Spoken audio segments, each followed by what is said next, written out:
Let's jump right in. Welcome to This Explainer. Look, if you're an exhausted, stressed out parent tuning in right now, take a deep breath. You are absolutely in the right place.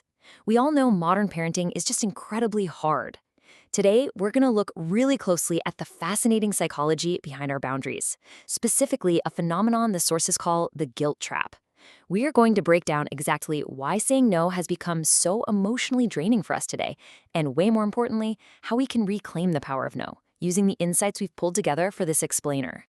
Okay, let's dive into this fundamental question. Why can't we just say no to our kids? I want you to think about that specific, panicked look that crosses a parent's face in the half second right before they cave to a request. You know the one. You've probably felt it. As our source material points out, that isn't actually weakness. It's a lightning-fast flash of internal arithmetic.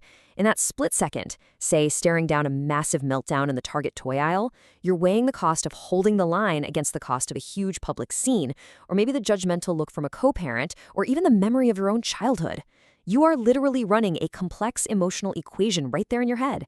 And, well, more often than not, no loses that calculation. Why? Because of this quiet, persistent question just echoing in our heads, am I doing enough?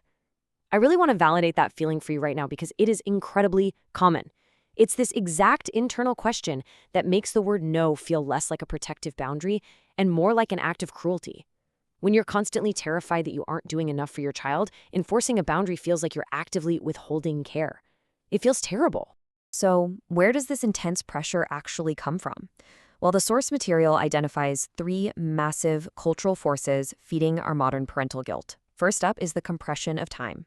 With way more dual-income households out there, unstructured time is super scarce. So every single hour feels like this high-stakes referendum on whether you're present enough. Saying no, it just feels like wasting precious minutes on friction. Second is the visibility of parenting. Social media highlight reels of elaborate parties and perfectly calm, gentle parenting scripts. They create an impossible comparison trap. And finally, we have the therapeutic reframing of childhood. We're super hyper-vigilant about childhood trauma now, which is generally a good thing, right? But it's kind of curdled into this intense fear that any unmet desire or frustration actively harms our children. When you mix all those intense pressures together, you get what's called the overcompensatory parent. This is a parent whose decisions are driven less by what's actually good for the child and a lot more by what will quiet the parent's own internal guilt. It's so crucial to identify this in ourselves so we can, actually stop it. But our sources make a really beautiful distinction here.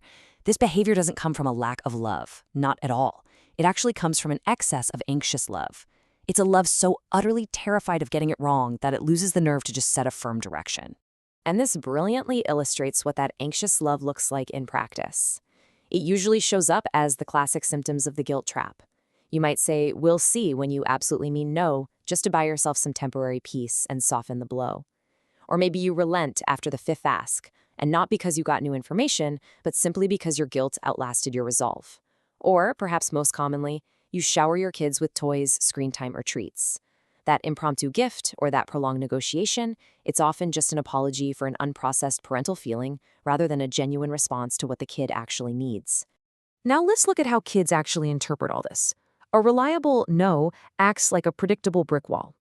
Kids don't push on brick walls expecting them to move, right? The wall just becomes part of the landscape. But a guilty no, the one delivered with hesitation, over-explanation, or that apologetic tone, that teaches a child that this is merely a starting position in a negotiation. Kids are remarkably astute readers of emotional weather. They see your visible hesitation and they learn to escalate. And they don't do it out of malice. They do it because persistence empirically works when they see you feeling guilty. And here's the kicker. This dynamic doesn't just stay neatly between you and your child. The research shows that guilt spreads sideways. It bleeds directly into the relationship between co-parents and can do immense damage there. As we just said, children are relentless empiricists, and they naturally find the seam between two adults. If one parent says no and the child senses the other parent feels kind of guilty about it, they are going to instinctively navigate right toward that softer boundary. It's just human nature. When we look at how this plays out, it infects different parenting dynamics in very specific ways. For example, a parent working longer hours often feels super guilty for their absence, so they unconsciously undermine the at-home parent's boundary to make up for lost time. Or take the strict parent who feels like the bad cop and deeply resents the other for getting to be the fun one. For separated or divorced parents, guilt over the family structure itself often leads them to compete for the child's affection through leniency.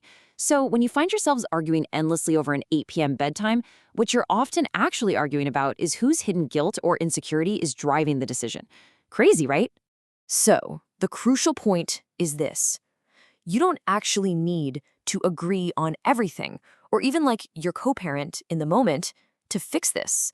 You really don't. You just need to shift from needing emotional consensus to establishing operational consensus. You don't have to feel the exact same way about a rule. You just have to agree on the boundary itself. Separated or arguing co-parents can still present a totally united front if they focus on the operation rather than the emotion of the rule. Okay, so how do we achieve that operational consensus? The sources outline 3 clear tactics for a united front.